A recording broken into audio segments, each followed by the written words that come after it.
Good morning student. मैं Pramod Kumar Gupta chemistry teacher आपका YouTube channel में स्वागत है। बच्चों, क्लास 12 की केमिस्ट्री के रासायनिक बलगतिकी चैप्टर में आज हमारा 6वां लेक्चर है, जिसमें आज का टॉपिक है शून्य कोट की अपक्रिया, जीरो ऑर्डर ऑफ रिएक्शन। सबसे पहले मैं इसकी बच्चों परिभाषा बताऊंगा, फिर उसके बाद मात्रक बताऊंगा, फिर उसके बाद उदाहरण और फिर क्या बताऊंगा, लक्षण बताऊंगा। बच्चों, इसमें चाहे शून्य कोट की अपक्रिया हो, चाहे प्रथम कोट की अपक्रिया हो, चाहे द्वितीय कोट की अपक्रिया हो, चाहे तृतीय कोट की अपक्रिया हो, इसमें बहुत ही इम्पॉर्टेंट ऑब्जेक्टिव क्वेश्चन बनता है। पूछ लेगा शून्य कोट की अपक्रिया का मात्रक क्या है, या निम्नलिखित में से शून्य कोट की अपक्रिया का मात्रक क्या है, या प्रथम कोट की अपक्रिया का मात्रक क्या है, द्वितीय कोट की अपक्रिया का मात्रक क्या है, या तृतीय कोट की अपक्रिया का मात्रक क्या है। तो आप लोग बच्चों मात्रक को ध्यान से देखिएगा, तैयार कीजिएगा, पढ़िएगा। तो चलिए हम डेफिनेशन पर चलते हैं। बच्चों, वह अभिक्रिया जिसकी दर अभिकारक की सांद्रता पर निर्भर नहीं करता है, उसे शून्य कोट की अपक्रिया कहते हैं। मैंने डेफिनेशन क्या बताया?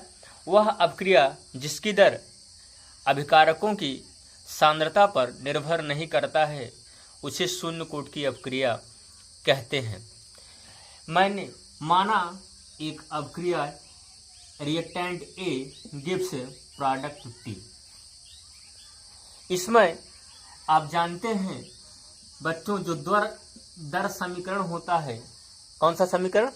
दर समीकरण जो होता है वो दर बराबर के रिएक्टेंट की सांद्रता के क्या होता है, मल्टीप्लिकेशन होता है।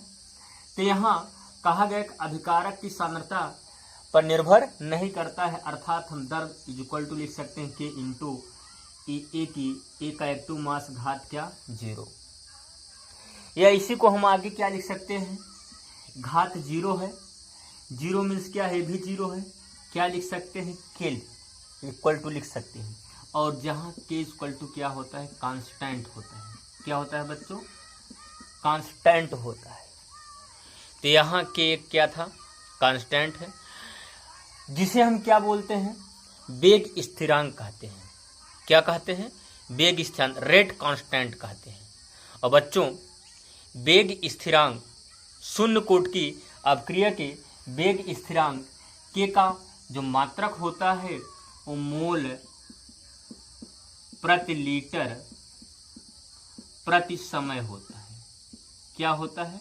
मोल प्रति लीटर बच्चों प्रति समय होता है। किसका? शून्य कोट की अपक्रिया का मात्रक। यही आपको एग्जाम में दे दिया जाएगा कि शून्य कोट की अपक्रिया का मात्रक है। पहला ऑप्शन दे दिया जाएगा मोल प्रति लीटर प्रति समय, या दूसरा ऑप्शन दे दिया जाएगा मोल प्रति लीटर, तीसरा ऑप्शन मोल प्रति समय, जो भी दे दिया जाएगा। तो आपका ऑप्शन कौन सा सही होगा? मोल प्रति लीटर प्रति समय। ये तो हो गया बच्चों। अब मैं इसका हम उदाहरण बताने जा रहा हूं। बच्चों, शून्य कोट की अपक्रिया के जो उदाहरण है उसको प्रयोगों द्वारा ज्ञात किया गया है। हम कह सकते हैं प्रयोगों द्वारा ज्ञात किए गए शून्य कोट की अपक्रिया का उदाहरण निम्नलिखित है। पहला उदाहरण मैं ले रहा हूं बच्चों, जैसे आपका है, क्या पहला उदाहरण है, नाइट्रस ऑक्साइड के तापीय अपघटन का। किसके? नाइट्रस ऑक्साइड के तापीय अपघटन का। नाइट्रस ऑक्साइड का जब तापीय अपघटन होता है बच्चों, नाइट्रोजन गैस बनती है और क्या बनता है, ऑक्सीजन गैस बनता है। क्या बनता है? नाइट्रोजन गैस बनती है और कौन सी गैस बनती है, ऑक्सीजन गैस बनती है। अब आप जानते हैं इस पर दर समीकरण हम अप्लाई करेंगे तो क्या हो जाएगा, दर बराबर के नाइट्रस ऑक्साइड का एक्टिव मास। और आप जानते हैं अभिकारक की सांद्रता निर्भर नहीं करती है, तो यहाँ क्या हो जाएगी, शून्य हो जाएगी, बराबर क्या हो जाएगा, के हो जाएगा, इज इक्वल टू क्या हो जाएगा बच्चों, कांस्टेंट हो जाएगा। ये तो हमारा पहला उदाहरण था। अब मैं आप लोगों को दूसरा उदाहरण बताने जा रहा हूं। जैसे मॉलिब्डेनम के पृष्ठ पर अमोनिया का तापीय अपघटन।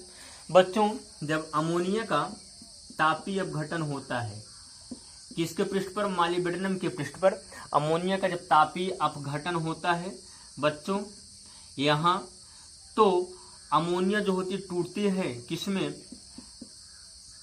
यहाँ अमोनिया टूटेगी नाइट्रोजन गैस में और किसमें, हाइड्रोजन गैस में। तो इस पर हम जब दर समीकरण अप्लाई करेंगे बच्चों, दर बराबर के इंटू क्या हो जाएगा, NH3 का एक्टिव मास क्या, घात क्या हो जाएगी 0। जैसे हम अप्लाई किए थे बराबर यहाँ 0 है, ये भी 0 हो जाएगा, के हो जाएगा, फिर क्या हो जाएगा कांस्टेंट, जहाँ के क्या है कांस्टेंट है, जिसे हम क्या बोलते हैं रेट कांस्टेंट कहते हैं। क्या कहते हैं, रेट कांस्टेंट कहते हैं। जैसे अब आप लोगों को हम तीसरा एग्जाम्पल लेने जा रहा हूँ। हमारा तीसरा एग्जाम्पल क्या है, जैसे बच्चों सूर्य के प्रकाश के ऊपर हाइड्रोजन और क्लोरीन के संयोग से हाइड्रोक्लोरिक एसिड बनता है। क्या बनता है, हाइड्रोक्लोरिक एसिड बनता है। तो देखिएगा यहाँ हम लिख सकते हैं सूर्य का प्रकाश, क्या लिख सकते हैं, सूर्य का प्रकाश। तो यहाँ क्या बना, 2HCl बना, हाइड्रोक्लोरिक एसिड बना। तो यहाँ देखिएगा क्या बोला गया, अभिकारक की सांद्रता जो होती है निर्भर नहीं करती है। तो यहाँ हो जाएगा दर समीकरण, इस पर हम जो अप्लाई करेंगे बच्चों, दर बराबर क्या हो जाएगी के H2 का एक्टिव मास इंटू क्या हो जाएगा, यहाँ पर भी Cl2 का एक्टिव मास की घात 0, दोनों की घात 0, तो 0 0 मीन्स क्या हो जाएगा, ये भी 0 हो जाएगा, क्या हो जाएगा के इक्वल टू क्या हो जाएगा कांस्टेंट हो जाएगा। क्या हो जाएगा, कांस्टेंट। ये तो हो गया बच्चों शून्य कोट की अभिक्रिया के उदाहरण। अब मैं आप लोगों को शून्य कोट की अभिक्रिया के लक्षण बताने जा रहा हूँ, characteristic of zero order reactions. देखिएगा यहाँ, इसको आप लोग वीडियो को रोककर नोट्स बना लीजिएगा बच्चों। शून्य कोट की अभिक्रिया के लक्षण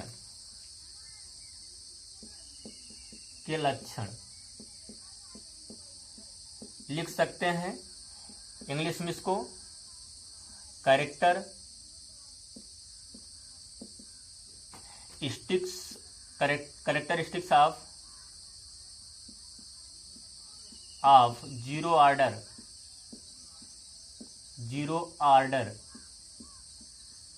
रिएक्शन। देखिए बच्चों शून्य कोट की अभिक्रिया के लक्षण क्या है, चलिए देखते हैं। पहला क्या है बच्चों, स्थिर ताप पर शून्य कोट की अभिक्रिया पूर्ण अभिकारक लुप्त होने तक एक स्थिर दर से होती रहती है। जब तक बच्चों पूर्ण अभिकारक जब तक लुप्त नहीं, गायब नहीं होता है, तब तक वह अभिक्रिया एक स्थिर दर से होती रहती है और अभिकारक की सांद्रता या समय पर निर्भर नहीं करती है। जो शून्य कोट की अभिक्रिया होती है बच्चों, अभिकारक की सांद्रता और समय पर निर्भर नहीं करती है। ये तो हमारा पहला पॉइंट हो गया। अब आप जानते हैं, अभी अभी आप लोग पढ़ें, कोई अभिक्रिया होती है, reactant A gives product P होता है। इस पर हम क्या करते हैं, जब दर समीकरण फॉलो करते हैं तो यहाँ क्या हो जाता है, ए का एक्टिव मास मतलब दर इज इक्वल टू के इंटू ए का एक्टिव मास, घात क्या हो जाएगी, पावर क्या हो जाती है, 0 हो जाती है। तो जहां आप जानते हैं आ जाता है क्या, के, जो कि एक क्या होता है, कांस्टेंट होता है।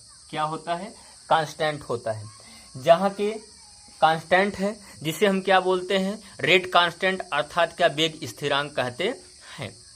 अब हम बच्चों दूसरा पॉइंट, ये तो हमारा पहला पॉइंट हो गया, दूसरा पॉइंट बताने जा रहा हूं बच्चों। शून्य कोट की अभिक्रिया में सारा अभिकर्मक अर्थात सारा रिएक्टेंट एक नियत समय में उत्पाद में बदल जाता है।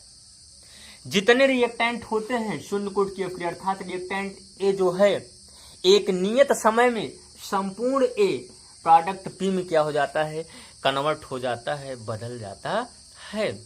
तो इसके लिए हम क्या समीकरण लिख सकते हैं, एक समीकरण लिख सकते हैं। वह समीकरण क्या है बच्चों, ए माइनस एक्स बराबर क्या, के टी लिख सकते हैं। क्या लिख सकते हैं बच्चों, के टी लिख सकते हैं। यहां देखिए या करके इसी समीकरण को हम ऐसे लिख सकते हैं, इसमें माइनस का इसमें भी गुणा है, माइनस का एक्स में भी गुणा है, तो ए माइनस ए और इसका माइनस माइनस गुणा हो जाएगा प्लस हो जाएगा, प्लस एक्स बराबर क्या हो जाएगा के टी। क्या हो जाएगा बच्चों? के टी। ए प्लस है, ए माइनस से कट जाएगा तो बचेगा बच्चों एक्स बराबर क्या? के टी। क्या बचेगा? एक्स बराबर के टी। और आप जानते हैं क्या, जहां एक्स क्या है, टी समय पर अभिकारक ए की क्या है? सांद्रता है। और टी समय है, के क्या है? रेट कांस्टेंट है। अब यहां एक तो ये हो गया बच्चों, दूसरा क्या है? शून्य कोट की अभिक्रिया के लिए अभिकारक की सांद्रता और समय टी के मध्य ग्राफ खींचने पर एक सीधी रेखा प्राप्त होती है। जैसे यहां क्या करेंगे, यहां टाइम लेते हैं, क्या लेते हैं? टाइम। और यहां क्या लेते हैं? मैंने क्या बोला? शून्य कोट की अभिक्रिया के लिए अभिकारक की सांद्रता से, अर्थात क्या हो जाएगा? कॉन्सेंट्रेशन हो जाएगा। क्या हो जाएगा? कॉन्सेंट्रेशन। कॉन्सेंट्रेशन है, यहां क्या हो जाएगा? कॉन्सेंट्रेशन। कॉन्सेंट्रेशन में जब हम बच्चों क्या करेंगे, सांद्रता और टाइम अर्थात सांद्रता और टाइम में हम क्या करेंगे? ग्राफ प्लॉट करेंगे। हमें क्या प्राप्त होती है बच्चों? एक सीधी रेखा ऐसी क्या होती है? प्राप्त हो जाती है। ये हमारा बच्चों शून्य कोट की अभिक्रिया की डिफिनीशन थी, उदाहरण थे और लक्षण था। आज के लिए बस इतना ही। Thank you. जय हिंद, जय भारत।